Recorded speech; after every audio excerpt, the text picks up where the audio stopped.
Kia ora and welcome back to Wellywood Wargaming. In this video I'm going to be taking it right back to basics with Necromunda. I've been meaning to do this for a while. I know that a lot of you have been asking me to do a sort of basics and how-to video. In this video though I'm going to go through the entirety of the core rules, including the Ash Wastes vehicle rules as well, and just explain them in layman's terms, or in Damon's terms so to speak, and give you a really good basic understanding of the core mechanics and rules in the game of Necromunda. So before we get into the actual mechanics of the game, we're going to first look at fighter profiles. Now there are two types of fighter profiles. There are the profiles for fighters and there are the profiles for vehicles as well. And we're going to look at both of those today. First off though, we're looking at the flesh and bone fighters in Necromunda, your typical ganger as they're known. Now, if you're not familiar with any Games Workshop games, what we have here is a bunch of numbers and a bunch of letters. Now of course, that can be a bit confusing and a bit daunting at first, but I'm going to explain to you exactly what they mean in the game and how to use them. First off, from left to right, we have M for movement. Now this is the distance in inches the model can move up to when making various move actions. The next one is weapon skill. Weapon skill is the proficiency with melee weapons and pistols when used in close combat. Ballistic skill next is the proficiency with ranged weapons, also with grenades, etc. too. S is for strength. Strength is the ability to inflict damage in close combat and on doors and inanimate objects. Toughness, the ability not to be wounded by an attack. This is slightly different for vehicles, but we're going to look at that profile in a second. The next one is of course W for wounds. Wounds is how many, well, basically how many lives the fighter has. I is for initiative. This is how agile the fighter is. We then have attacks there as well, which is the amount of dice that you will roll in close combat. The four pink mental stats that we're going to look at now are, like I said, mental stats. So they're not quite physical, they're mental. And these revolve around leadership, cool, willpower, and intelligence. Leadership is the fighter's ability to issue and follow commands in the heat of battle. Cool is a fighter's capacity for keeping calm under fire. Willpower is the fighter's mental fortitude and resilience. And intelligence represents a fighter's mental acuity and ability to apply knowledge. The next profile we're going to look at is a vehicle and crew profile. So this is divided into two parts. Of course you can see that there are crew stats and vehicle stats here. The crew stats are highlighted in pink. Now the vehicle stats are similar to a fighter stats, but they do differ slightly, and I'm going to explain how. Firstly, we have movement at the front there, and that's 7 inches in this instance, so they can move up to that many inches as a move action for this vehicle. We then have toughness, which is divided into 3 separate areas. First, it's front, side, and rear. This means that depending on the facing of the vehicle, it depends how tough the vehicle actually is when responding to attacks. We then have wounds, of course. Now wounds are higher generally for vehicles than they would be for fighters, likewise with toughness because they are made out of metal and not flesh and bone. The next one, HND, is a new stat, and that one is for handling. This one is for how agile the vehicle is and how easy it is to maneuver. The next one is save. Now this is how good the armor is on the vehicle and how likely it is to shrug off damage. The next stats are the crew stats, of course, and the only stats that you're going to need for a crew member, the main one that you're going to use, is ballistic skill and how good they are at shooting, which is exactly the same as a generic fighter as well. You then have the 4 mental stats used too, as you did before, with leadership, cool, willpower, and intelligence. Now that we've had a look at the two profiles, the fighter profile and the vehicle profile, we're going to just quickly explain how characteristics tests work. So for weapon skill, ballistic skill, and initiative, you roll a single d6, which is just a 1 to 6 sided dice. If the result is equal to or higher than the characteristic, the test is passed. A result of 1 before or after modifiers is always failed. Leadership, cool, willpower, intelligence, and handling roll 2d6, and if the result is equal to or higher than the characteristic, the test is passed. A result of 2 before or after modifiers is always failed. Strength and toughness, we roll a d6. If the result is equal to or lower than the characteristic, the test is passed. Vehicles, since toughness is separated in facings, toughness tests must be taken relative to the facing. The last profile we're going to look at quickly is that of a weapon. In this instance, it's a lasgun. Now firstly, we've got range. Now each weapon have different ranges. In this instance we've got short and long range. So the short range here for the lasgun, as you can see, is 18 inches. So anything up to 18 inches is considered short range, and anything up to 24 inches is considered long range. We then have accuracy. Accuracy applies to the short and long range here. So as you can see, for short range we get +1 to hit modifier on that. With a 24-inch range we don't get any modifiers applied to that whatsoever. And this will differ depending on the type of weapon you're using. The next one is the strength, of course. Now strength is the weapon's strength used when making wound rolls. If listed as a modifier, this is applied to the wielder's strength. The next one is AP, which is armor penetration, and this is the weapon's ability to punch through armor. This modifier can increase or reduce the target's save roll. Next up we have D for damage, and that's the weapon's chance of damaging or taking a target out of action. It also means how many injury dice that you're going to roll against your target too. The next one is ammo. If this characteristic is a numerical value, a firepower dice must be rolled when attacking with it, as there is a chance of running out of ammo or jamming. In this instance, the lasgun has a very good ammo stat, meaning that only a 1 on a d6 roll will mean that you're out of ammo. Lastly, we have traits. I'm not going to get into the specifics of weapon traits because there are so many of them, but all I can tell you is plentiful means that the lasgun is very easily reloaded. There are 7 types of dice used in the game of Necromunda. The first one is of course the D6, which is used in many different board games from Monopoly to Cluedo to whatever. The D6 doesn't really need explaining, but it's a regular 6-sided dice. The next thing we're going to look at here though, as you can see at the top, is a scatter dice. This is a 6-sided dice marked with a hit symbol and arrows, used to determine random directions and is most often used when firing weapons that have the blast trait. D6 mapping here is 1 to 4 is an arrow, 5 to 6 is arrow plus a hit. The next dice we're looking at here is the firepower dice, also known as sustained fire dice. These are used when making attacks with weapons with an ammo stat. For most weapons, the firepower dice is rolled to see if there is a chance of the weapon's ammunition being depleted. The ammo symbol, the other faces, each showing a number of bullet holes, will only have an effect if the weapon includes certain traits like rapid fire. The D6 mapping here is 1 bullet plus the ammo, 2 to 3 is 1 bullet, 4 to 5 2 bullets, and 6 is 3 bullets, meaning that if you do roll that juicy 6, it means you get 3 shots off with a rapid fire weapon.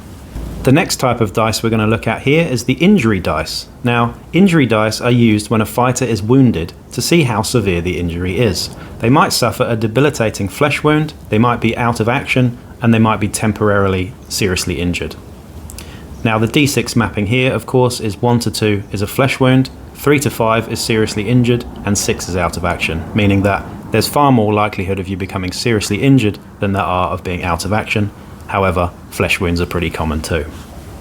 The next dice we're looking at here is the vehicle damage dice. Now this is another 6-sided dice marked with 3 different symbols, used to determine what kind of damage is inflicted on a vehicle. 1 dice is rolled per damage of the attacking weapon, and the D6 mapping here is 1 to 2 is a glancing hit, 3 to 5 is a penetrating hit, and 6 is a catastrophic hit. Very bad.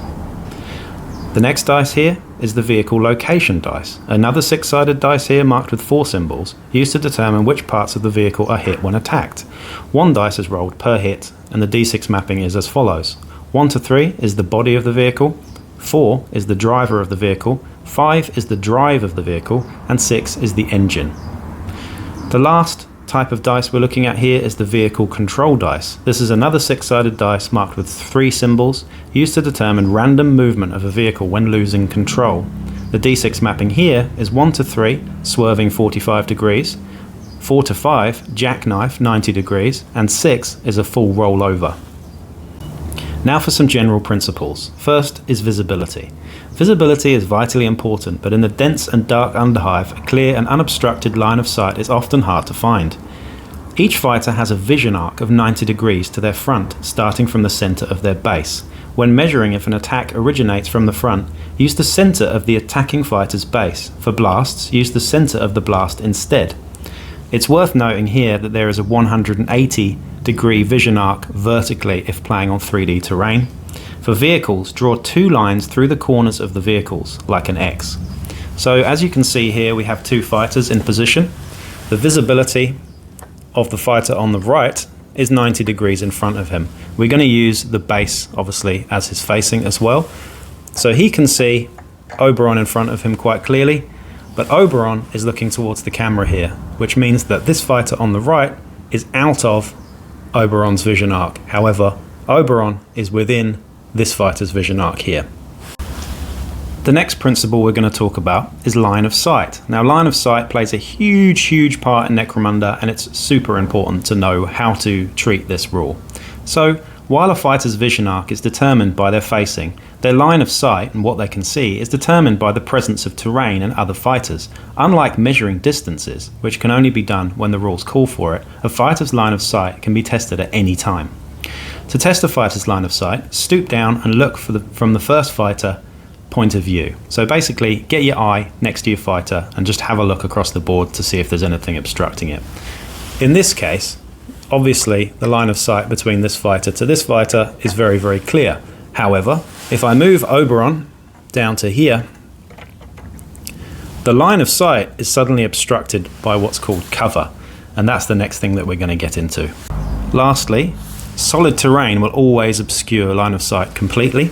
If I were to take Oberon here and move him down below this wall, obviously these two fighters cannot see each other as it's obscured by a solid wall terrain feature. The next general principle we're going to talk about here is cover, and this is a bone of contention for some people, but it is a fairly clear rule. Now, there are three types of cover. There is fully visible and in the open. There is partial cover, which is less than half of the model being obscured by line of sight. And lastly, there is full cover, which is more than the half of the model being obscured by cover. So as we can see here, if Oberon is looking to take a shot here, at present, he can't even see this fighter. However, if I shimmy him over slightly so that a part of this fighter's base is visible, he then has full cover, meaning that over half of the fighter is actually obscured by cover. If I move him more than halfway out, he then gets partial cover, and if I move him out completely, he's then in the open. The next main principle we're going to talk about in Necromunda is, of course, measurement and measuring distances. All distances are measured in inches. Distances can only be measured when the rules call for it. Therefore, pre-measuring distances of any kind is strictly not allowed. Declare the action and nominate any other fighters involved before the range is measured. This is a real golden rule there. Stick to it. Distances between fighters and any other battlefield objects are measured from the closest point of the base to the closest point of the other. If an object does not have a base, measure from the closest point of the object overall. When measuring to and from prone fighters, assume that their base occupies the same space as it would if they were standing. The next principle we're going to talk about are fighter statuses. A fighter's status dictate what they can and can't do. This will affect what actions are available during activations. Fighter status is generally represented by how the model is positioned on the table and can also depend on other factors. The first fighter status we're going to look at is standing. Of course, both of the fighters in the picture are standing and active. Now, if I put these two fighters in close combat with each other, they become standing and what's called engaged. The next fighter status that you're going to be using in Necromunda is prone. Now, there are two types of being prone. Firstly, there's prone and pinned. Secondly, there's prone and seriously injured. Now, if a fighter is on their back, fighters are generally pinned as a result of being hit by enemy fire and will need to spend a stand-up action to be standing again. We're going to go through the actions shortly. If a pinned fighter ever comes into base-to-base with an enemy fighter, automatically make a free stand-up basic action, becoming engaged and standing without having to spend an action to do so. A fighter can never be both pinned and engaged. Now, if I'm to turn Oberon Goss here onto his front, he then becomes prone and seriously injured. A prone fighter that is laid face down is seriously injured and can never make attacks. A seriously injured fighter is likely to spend at least a few turns on the ground. Now, there are a couple of different types of vehicle statuses, and I'm going to explain what they are now. The first one is mobile. Is the vehicle able to move? The second one is stationary.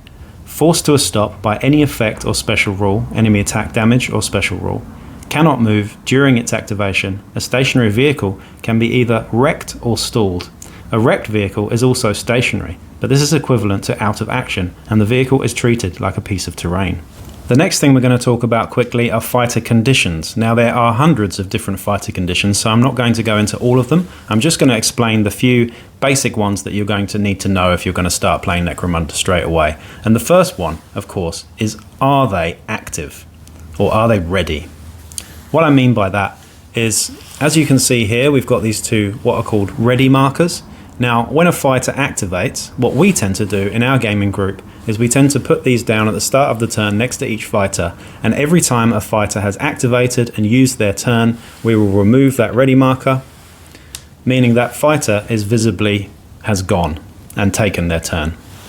The next fighter condition here is that of being broken. Now if you flip these ready markers over, on the other side they have an exclamation mark. If I put that next to my fighter, it indicates that the fighter is broken, and this is usually the result of failing a nerve test, and they usually have to run for cover and try to recover from being broken in the end phase. A couple of other fighter conditions that I'm going to show you now. The first one is of course out of ammo. There's an outer ammo symbol there that we use to indicate that a fighter is out of ammo. On the flip side of this token is the blaze condition. This indicates that a fighter is on fire. Very, very nasty indeed. We won't explain that too much now though. The next one is the flesh wound token. If this fighter has a flesh wound token, it reduces their toughness by 1 and indicates that they have been flesh wounded. If I flip this token over, there are then 2 flesh wounds used to indicate the fighter has been flesh wounded twice and is near bleeding out. Now we've got the fighter conditions out of the way, we're going to talk about game structure. Now, a Battle of Necromunda is split into several rounds. A round is split into 3 phases, which are resolved one at a time. First up, we have the priority phase. This consists of rolling for priority and readying your fighters and placing tokens on their bases. The next phase is the action phase, and this is where you activate all your fighters. After that, we have the end phase, where we make bottle tests, fleeing the battlefield, recovery tests, and rally tests. The priority phase. First, we roll for priority. Each player rolls off to determine who has priority. In the case of a tie, the gang with priority in the previous round passes it to the opponent. Reroll ties for the first round, when neither gang has had priority.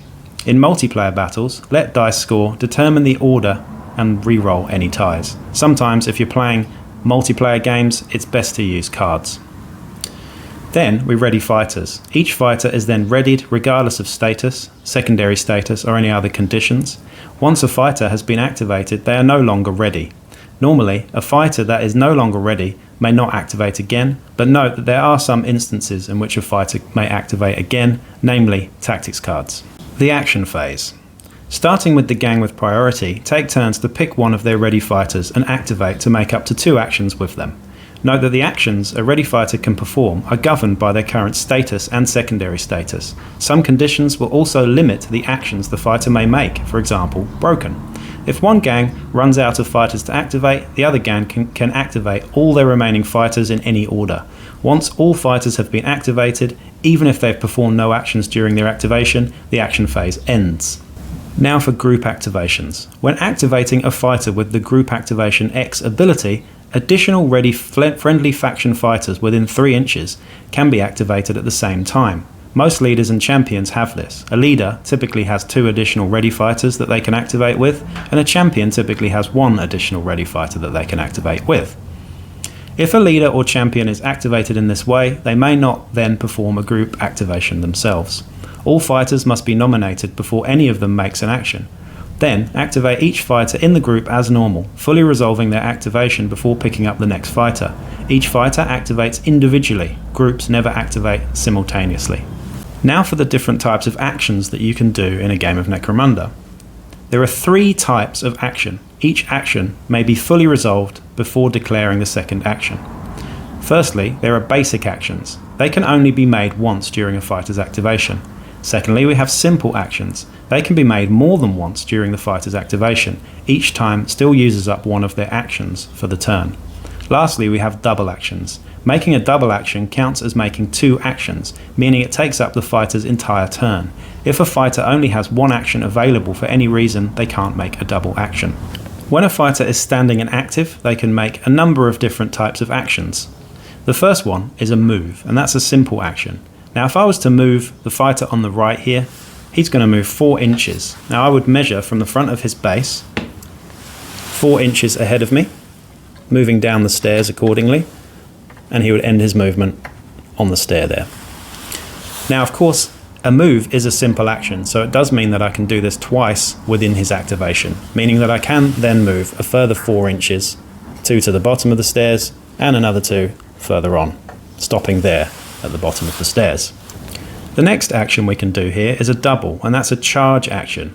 Make a move simple action adding D3 to the distance. During a charge, the fighter can move within 1 inch of a standing, active, engaged or prone, pinned or seriously injured enemy, or more than one if they wish. But if they do, they must have sufficient movement to get into base to base with at least one enemy, becoming engaged. If not, they must stop 1 inch away. If engaged at the end of the activation, the attacker must immediately make a free fight basic action. If ending up within 1 inch of a seriously injured enemy, they can make a free coup de grace simple action instead. When equipped with a versatile weapon, the charging fighter can end the move within the versatile weapon's range and must then make a free fight action. For a vehicle, a fighter within 1 inch of a vehicle counts as being engaged. It is sufficient to end the charge within 1 inch. So here, if this fighter wishes to charge this fighter, he may then go into base-to-base contact and resolve close combat. The next type of activation is of course a shoot action. This is where you make an attack with a ranged weapon. For example, if Oberon Goss here turns around, he may then shoot this fighter on the right with both of his auto pistols should he wish. The next action is an aim, which is also a basic action. So you can do an aim action with a shoot action, which gives you a +1 to hit on your ranged weapon.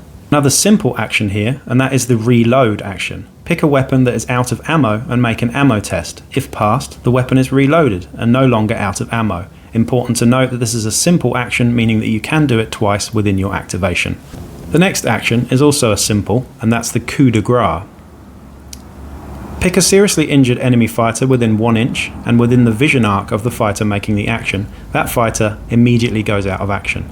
A fighter making a charge double action can make a coup de grace action instead of a fight basic action if they end their move within 1 inch of a prone and seriously injured fighter and not engaged by any enemy fighters. If making a fight action and the target becomes seriously injured, the fighter may end the activation with a free coup de grace. Another basic action here, and that's that of take cover. Move up to half of your movement and then become voluntarily pinned. Voluntarily becoming pinned never triggers an initiative test to prevent falling on the edge of a pitfall or similar. It's worth mentioning that there are a few actions that a fighter can take within their activation each turn, like opening doors, opening loot crates, and interacting with the terrain in different ways, but we're not going to explain that right now. So that was the majority of actions that you can do if standing and active. However, if you are standing and engaged, so if you are in base-to-base contact with another fighter, there are only 2 things that you can actually do. The first one is a fight basic action. Make close combat attacks against 1 or more engaged enemies. The other is retreating. This is also a basic action. Firstly, you make an initiative test. If failed, the action ends. If passed, any engaged enemies can try to pass an initiative test as well in order to make reaction attacks against the retreating fighter. If still standing, move D6, 2d6 if broken, away from the fighter that you were engaged with. If a fighter is prone and pinned, there are a number of different actions they can do within their activation here too. The first one is to stand up. This is a basic action. The fighter stands up, returning to active status. Choose the fighters facing. Mounted fighters may pass an initiative test, or the action is wasted and they remain pinned. The next one is a crawl. The fighter may move up to half of their movement. This is a double action to do so. Then we have blind fire, which is also a double action and takes up the full activation of the fighter.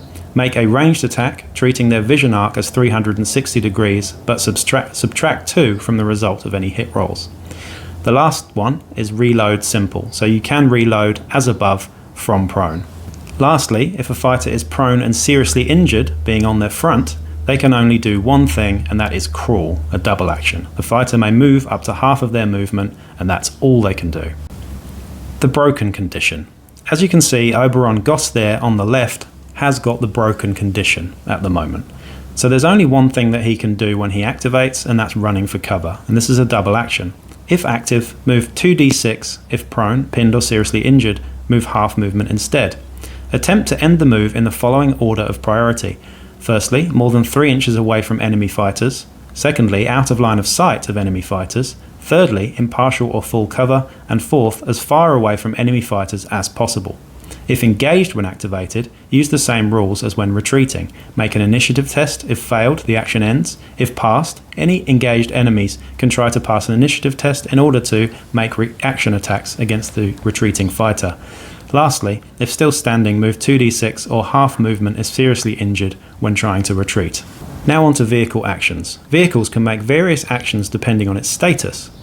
The status of a vehicle can either be mobile, stationary, or broken. Firstly, a simple action for a vehicle is much the same as the simple action for a fighter as a move. They can move full speed in a straight line forward. They can make a single 90-degree pivot before, during, or after the move. Automatically cross any gap shorter than the length of the vehicle as long as the starting point is equally high or higher than the target. If not, the vehicle will fall. The next simple action for a vehicle is the maneuver action. Move half speed in a straight line forward or backwards, and they can make any number of 90-degree pivots before, during, or after the move. Note, should probably move at least 1 inch before each pivot. Next we have a basic action for a vehicle. Move and shoot or fire all. Choose one of the following. Move, simple action, at half speed. Can shoot with a single crew weapon or sidearm before, during, or after the move. Or, if you fire all, you can shoot with all crew weapons. Aiming and reloading are exactly the same for a vehicle as they are for a flesh and blood fighter. Aiming is a basic and reloading is a simple. The next action you can do is a drift. This is also a basic action. You move half your speed in a straight line anywhere in a side arc. After moving, pass a handling test with a +1 modifier or lose control. We then have ramming. Ramming is a double, much like a charge. You can move simple plus d6. If causing a head-on collision with another vehicle or terrain, this vehicle halves the movement when determining the collision damage it suffers. Other affected vehicles suffer a hit as normal. Use the movement stat to determine the collision damage. In a ram action, if a vehicle is travelling 3 to 5 inches, strength 3 is the strength of the hit. If a vehicle is travelling between 6 and 7 inches, the vehicle's hit is strength 5 and AP -1. 8 to 9 inches is strength 7, AP -2 and 2 damage, and 10 or more inches in a move results in a strength 9 hit at AP -3 and damage 3. The last two actions that a vehicle can do are spin, basic, move, simple action at half speed, pivot 180 degrees instead of 90 degrees. After pivoting, pass a handling test or lose control. Lastly, full throttle. This is a double action. This is a move, simple action using 3 times the movement stat. If turning during the move, immediately after the turn, pass a handling test at -1 modifier or lose control. Next, if a vehicle is stationary and stalled, a vehicle only has a limited amount of actions to make. Firstly, jump start. This is a simple action. Pass a handling test to restart and become mobile. +1 modifier if having 2+ wounds remaining. The next one is turnover. This is a basic action. You move simple but only d3 inches, +1 modifier for the next restart test. You then have a free wheel, which is a basic action. Move simple but only d6, roll a d2 to determine the direction. 1 is forward, 2 is backwards. Collision damage is worked out as normal. If a vehicle is stationary, they can also fire all their weapons as a basic action. If a vehicle has become broken, when becoming broken or activating while broken, immediately lose any ready marker and activate even if already activated this round as follows. Mobile, brake for air, double action. Stationary, burnout, double action. I'm going to explain these below. Firstly, brake for air, which is a double. Move 3d6 with any number of pivots. 1, more than 3 inches away from enemy models. 2, out of line of sight of enemy models. 3, in partial or full cover. And 4, as far away from enemy models as possible.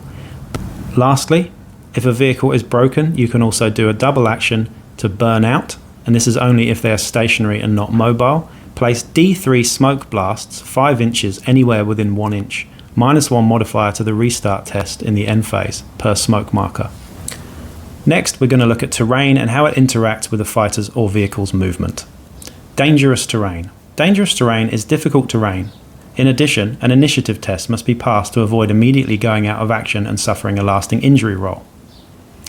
Next we have obstacles. Obstacles are freestanding terrain no more than 2 inches high and 2 inches across, such as pipelines, barricades or barrels. As you can see in the picture here, we have a barricade in front of the fighter. Fighters may cross obstacles as they move, but doing so reduces their movement by a number of inches equal to the height of the obstacle. A fighter may not end their movement on top of an obstacle.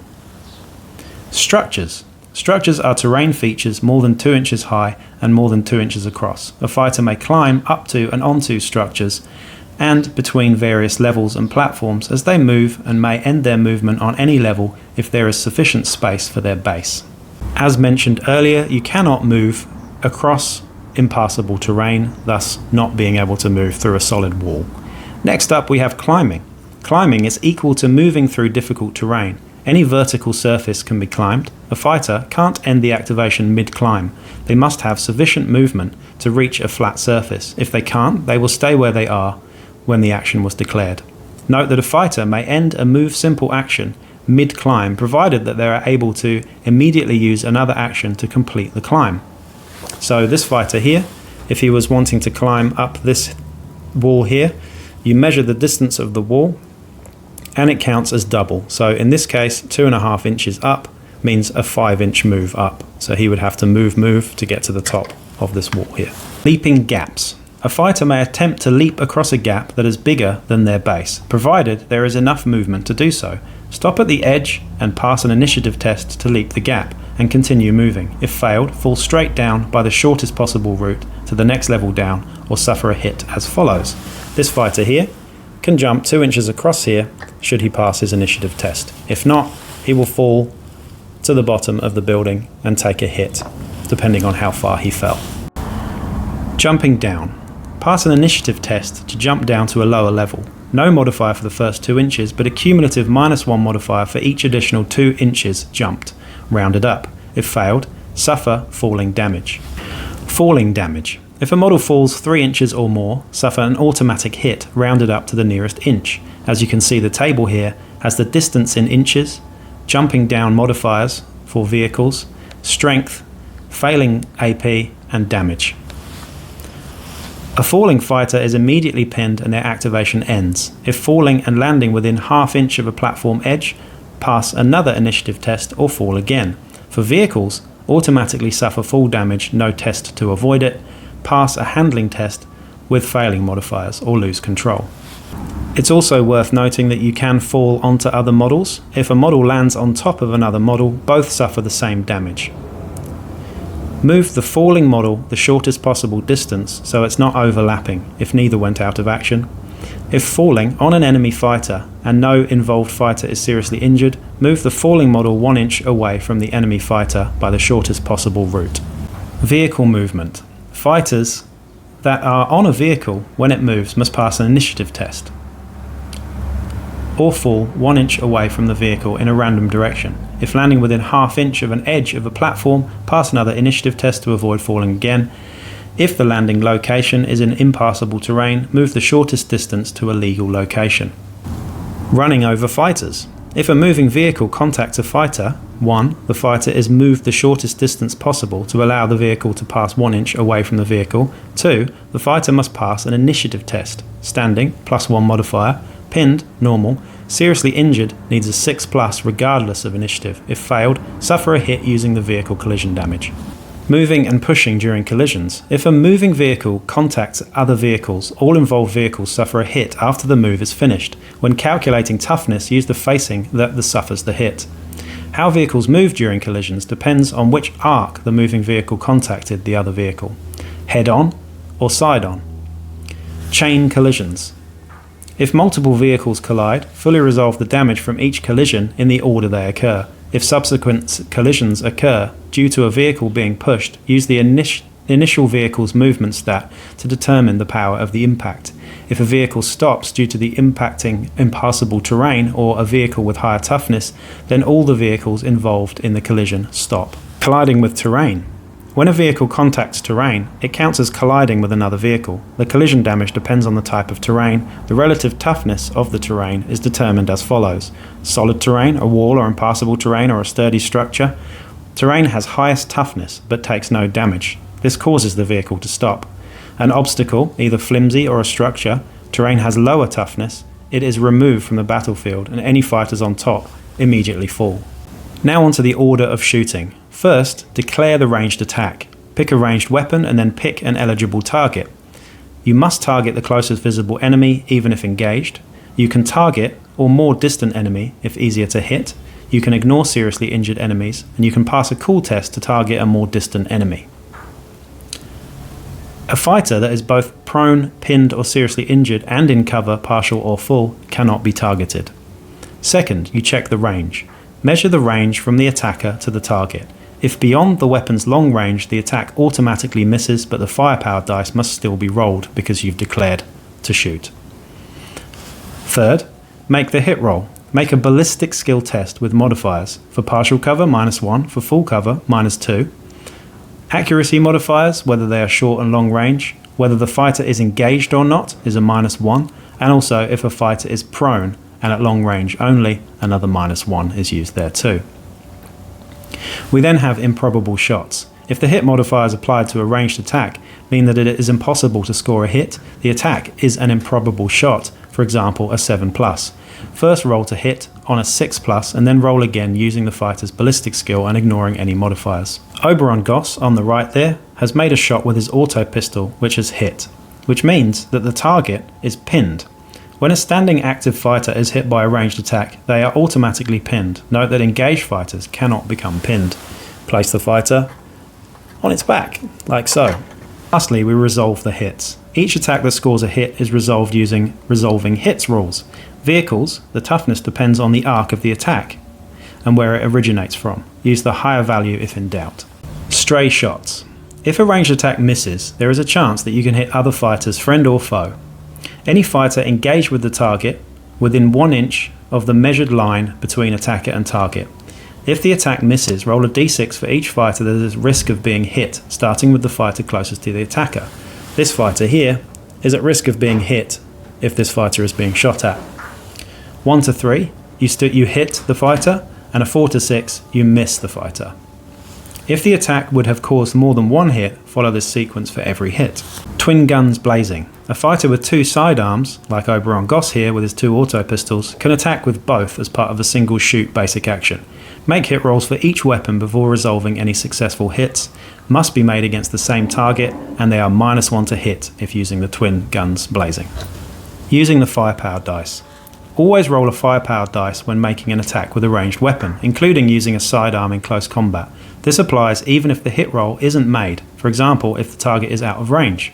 If the ammo symbol is rolled, roll a d6 to make an ammo test for the weapon. If failed, the weapon itself becomes subject to the out of ammo condition after resolving the attack. If the weapon has more than 1 profile, all are considered to have failed the ammo test. The weapon can't be used until a successful reload simple action has been performed using any of the weapon's available profiles. Now for blast markers. When attacking with any weapon with the blast trait, using 3-inch or 5-inch blast, pictured here as the 3-inch blast, the target may be a point on the battlefield instead of an eligible enemy fighter. Place the blast so that it's in the central hole is anywhere within line of sight. Blast ignores the pitch black rule. If the central hole is beyond the long range, the attack still goes ahead, but the blast is moved directly back towards the attacking fighter until the central hole is within range. Roll to hit as normal. On a hit, the blast stays where it is, otherwise scatter d6 in a random direction. Stop if the central hole comes into contact with a wall, structure or impassable terrain. If the centre leaves the battlefield, the blast is removed. Each fighter, friend or foe, whose base is beneath the blast is hit by the attack, unless there is a wall or solid terrain between them and the centre of the blast. Note that after scattering, the blast may end beyond the weapon's range or out of line of sight. If the centre of the blast leaves the battlefield, the blast is resolved. Misfires. If the scattered dice and d6 result is a hit and 1, something has gone wrong. Roll another d6. On a 1, centre the blast over the attacking model. On a 2 to 6, the shot is a dud and the attack ends. Blasts, templates and cover. Fighters hit by a blast and template may gain a positive modifier to their save roll if they are in cover. At full cover, +2, at partial cover, +1. Whether the target hit is in cover or not depends on the type of attack. Blasts relative to the central hole of the blast, but with a template relative to the attacking model. Note that these modifiers can't be applied to field armour. Flame templates.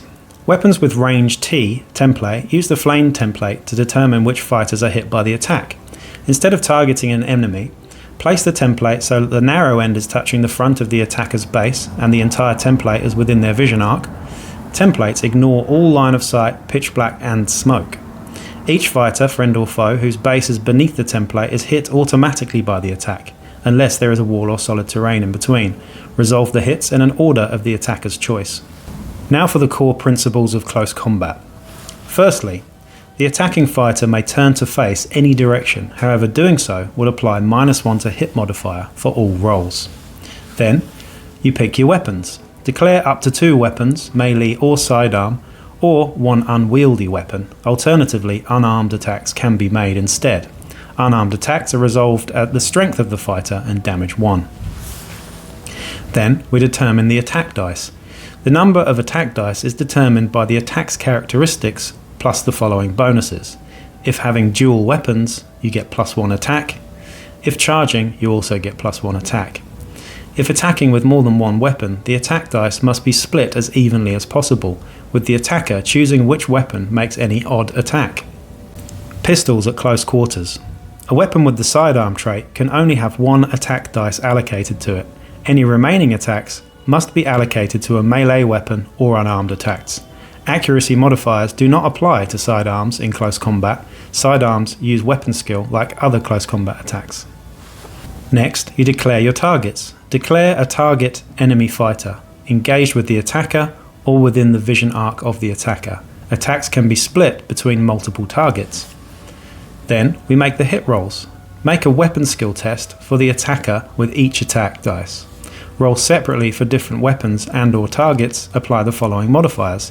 -2 if broken, +1 for each assist, -1 for each interference, -1 if turned to face, +1 if attacking a vehicle, and -1 attacking through a barricade.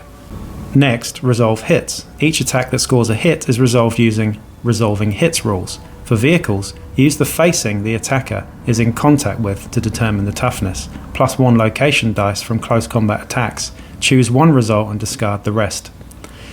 7. Reaction attacks. If there are still enemy fighters engaged with the attacker, each of them can make reaction attacks following steps 1 to 6.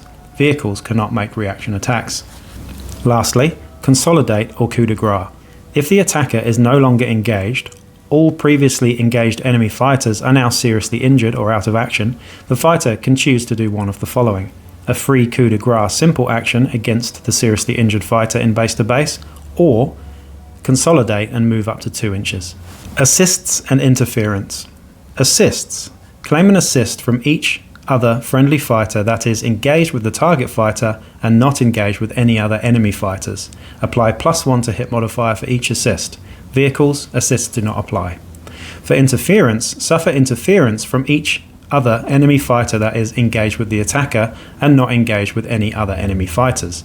Apply a -1 to hit modifier for each interference. As pictured here, if this chap is attacking both of these, he is at -1 to hit each of them due to interference. However, on the flip side of that, these each have an assist, meaning that for this guy to hit this guy, he gets +1 to hit due to having a friend. Resolving hits. Be it at range or at close combat, the following rules apply. First, make a wound roll. Roll a d6 and compare the weapon's strength with the target's toughness on the following table below. If the strength of the hit is more than double the target's toughness, it is a 2+ to wound. If the strength is greater than the toughness of the target, it is a 3+ to wound. If the strength is the same as the toughness of the target, it is a 4+ to wound. If the strength is lower than the toughness of the target, it's a 5+ to wound. And if the strength is half of the target's toughness, it is a 6+ to wound. For vehicles, every hit must be resolved against the facing, the source of the attack. To determine the toughness, if in doubt, use the highest toughness. If an attack wounds a target, you then make a save roll for the target. If the hit results in a successful wound roll, or leads to an injury roll being made against the model, for any reason, the model may be able to make a save roll. Only 1 save roll may be made for each hit that is successfully wounds or leads to an injury being made. Armor saves are made either after the wound roll but before the model suffers the wound. If successful, the wound is saved and ignored. If the attack has damage characteristic causes the injury damage dice to be rolled against the model for any reason, a save roll is made before any injury dice are rolled. Note that some weapon traits ignore save rolls. In such cases, no save roll can be made, regardless of any modifiers.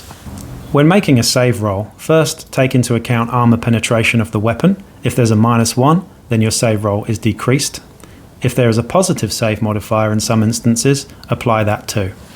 The third step of resolving hits is inflicting damage. How damage is inflicted depends on the type of the model. For fighters, damage is inflicted following a successful unsaved wound roll, as followed. Firstly, each point of damage caused by a weapon resolves 1 wound from the target. When a model is reduced to 0 wounds by damage from an attack, immediately roll 1 injury dice and apply the result to the fighter. If the weapon causes additional damage points after the last wound has been removed, immediately roll an additional injury dice for each and apply the result.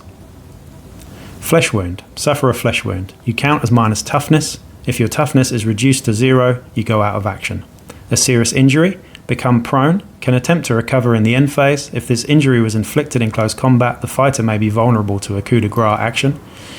Or go out of action. The fighter is removed from the battlefield. Damage for vehicles is slightly more complex. Firstly, you have to determine which part of the vehicle is being damaged. Secondly, we have whether it's a glancing, penetrating, or catastrophic type of damage. So for the body, for a glancing hit, the crew is shaken and concussed, -2 initiative until the end of the round, pass a handling test or become stationary. For penetrating on the body, we have structural damage, lose 1 wound and pass a handling test or become stationary. And catastrophic, the weapon is destroyed. A random vehicle weapon is unstable for the rest of the battle, lose 1 wound, 2 if no weapon remains, pass a handling test or lose control. Now for the crew. With a glancing result, the crew is shaken.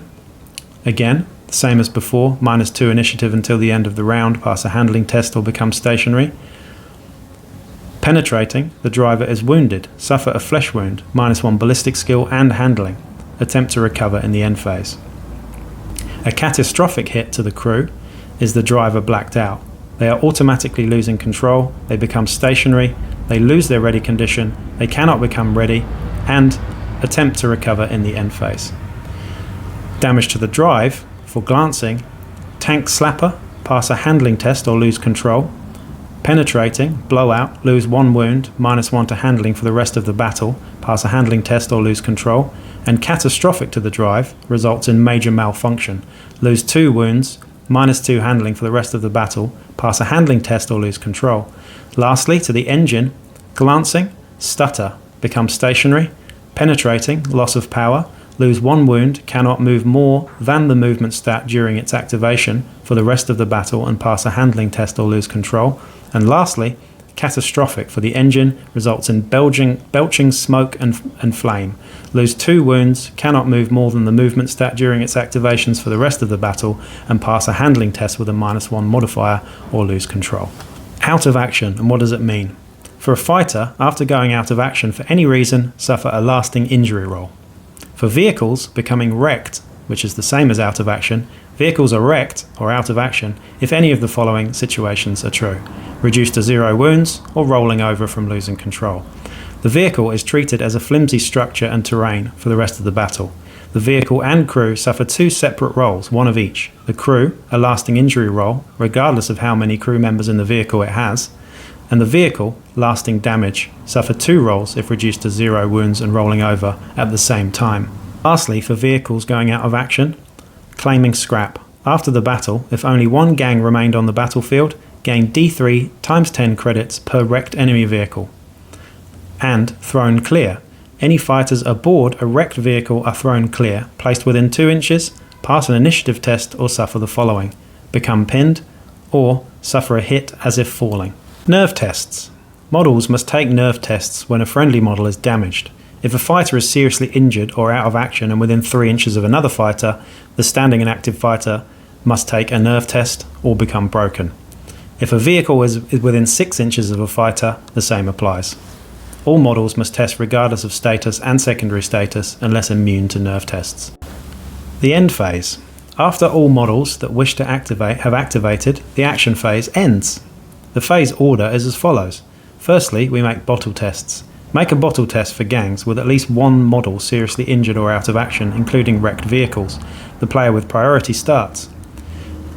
Roll a d6 and add the number of models in the gang who are either seriously injured or out of action. If the result is higher than the total number of models in the starting crew, the number of models present at the start of the battle, the gang has bottled out. No need to test again, as the gang remains bottled out for the rest of the battle. Alternatively, a gang can choose to automatically fail this test. Fleeing the battlefield. Once a gang has bottled out, fighters may begin to flee the battlefield. Starting with the gang with priority, every model must pass the cool test, regardless of status, secondary status, or any conditions. Leading by example. Fighters draw courage from their leaders. After the gang bottles out, if a model with the leading by example ability passes the fleeing from the battle cool test in the end phase, any friendly model within that many inches automatically pass a cool test and will not flee. For a leader, this is 12 inches. For a champion, this is 6 inches. Voluntarily fleeing. Once bottled out, either voluntarily or failing a bottle test, any model not seriously injured can flee the battlefield at the start of the action phase. Once the gang only has seriously injured fighters remaining, the battle ends. Roll for seriously injured fighters succumbing to other injuries as normal. Recovery and restart. Models with the following statuses can attempt to recover once per end phase for a single condition, whether they're seriously injured or the vehicle, stationary, driver blacked out or flesh wounded. Fighters that are seriously injured roll an injury dice and apply the effects, either flesh wound, they stay the same, seriously injured, or they go out of action, rolling for injury as normal. With assistance, when making a recovery test, one active friendly fighter within 1 inch of the recovering fighter can assist, +1 injury dice, choose one to resolve and discard the other. A fighter can only assist one recovering fighter in each end phase. For a vehicle that's stationary, pass a handling test, +1 modifier if having 2+ wounds remaining, to become mobile. If the driver has blacked out, roll a 4+ to recover and suffer a flesh wound. Rally tests. After making recovery tests in the end phase, broken models can attempt to rally and no longer be broken. Pass a cool test, +1 modifier per enemy model within 3 inches that are not broken or seriously injured. If failed, remain broken until the rally test in the next phase. Making a shooting attack. Oberon Goss here, on the right, is going to shoot 2 of his auto pistols at close range into his friend and buddy, the executioner, Abelard Bosch. The dice roll is as followed, 1 for each pistol. Yellow, the hit roll has succeeded and the rapid fire dice has rolled 2 shots. Black, the shot has missed with a 1 and the ammo dice has turned up. If we don't roll a 4+ on his auto pistol, it will be out of ammo. However, we're going to move on to resolve the hits now. As Abelard Bosch has been hit by one of the auto pistols twice, we've rolled 2 dice to wound. You'll note that he's been put prone on the stairs there, being hit by the shot. The black dice has failed to wound, needing a 5 or more as his toughness is 4. The second one has wound. Now we've wounded Abelard, he rolls his armour. His armour is just flak armour here, so he's needing a 6+. There are no armour modifiers to an auto pistol. However, in this instance, he's rolled a 3, meaning that his armour save has not worked and has not saved him from the shot. The next dice we're going to roll is an injury dice. An auto pistol only requires damage 1. So in this instance, we're going to use the serious injury dice here to mean that Abelard Bosch becomes placed face down. Now for close combat. Abelard Bosch on the left there is going to charge Oberon Goss. Now he needs to roll a d3 plus his movement to get there. In this instance, I've measured, there's only 4 inches between them, so we don't need to roll the d3 to get there. I'll move Abelard into base-to-base contact with Oberon. Now we look at how many dice we're going to use to attack. Abelard has only 1 attack on his stat profile, however he is charging, so he gets an extra attack dice here. So, the yellow dice, needing a 4+, will miss. The black dice, needing a 4+, will hit. He only has an axe. As Abelard has hit with one of his attacks, he then rolls to wound. The wound roll is as follows. The axe offers +1 strength on this attack, meaning that the toughness 3 of Oberon Goss is succeeded by the axe being greater than the toughness of Oberon Goss, needing a 3 or more to wound. Oberon Goss then fails his save roll, needing a 6+ with flak armor. As the wound from the axe has gone through and the save roll has not been made, the injury dice is then applied. In this instance, with an axe, the damage is only 1 dice. So we roll a serious injury here, which is the most typical dice roll to come up on this particular injury dice. What happens then is Oberon Goss is placed front down, and as part of a charge action, Abelard Bosch can either make a free coup de grace here, stamping on Oberon Goss's neck and taking him out of action, thus gaining 1 XP and an injury roll, or he can then move 2 inches away should he choose not to make the coup de grace. And that is the end of close combat.